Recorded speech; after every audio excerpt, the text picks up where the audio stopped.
stood on live television in 2019 and exposed how France used the CFA franc to control its former African colonies.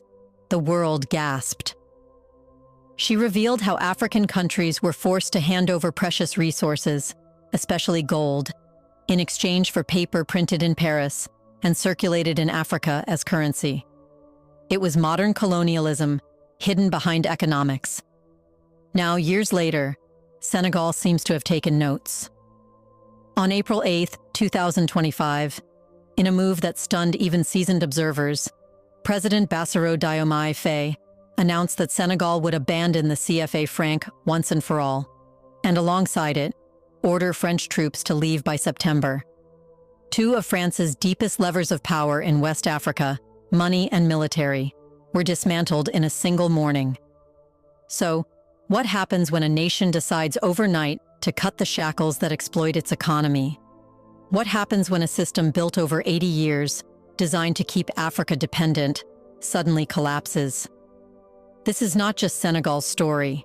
It is a story that may change the balance of power in West Africa, and perhaps the world. But why target the CFA franc first? And what does this reveal about Senegal's real fight for sovereignty? In this video, let's find out.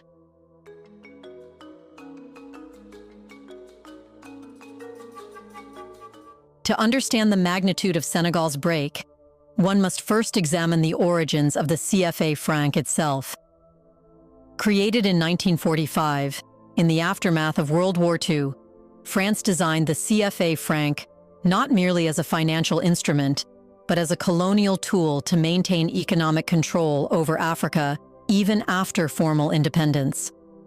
At the time, France was a weakened power, struggling to recover from German occupation.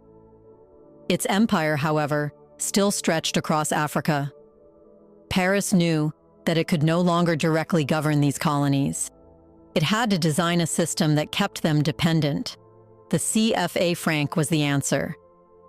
On the surface, the CFA franc was marketed as a stabilizing mechanism. France promised its colonies that their currencies would be pegged to the French franc and later the euro, ensuring low inflation and easy trade with Europe. But beneath this surface of benevolence was a calculated strategy of control. By law,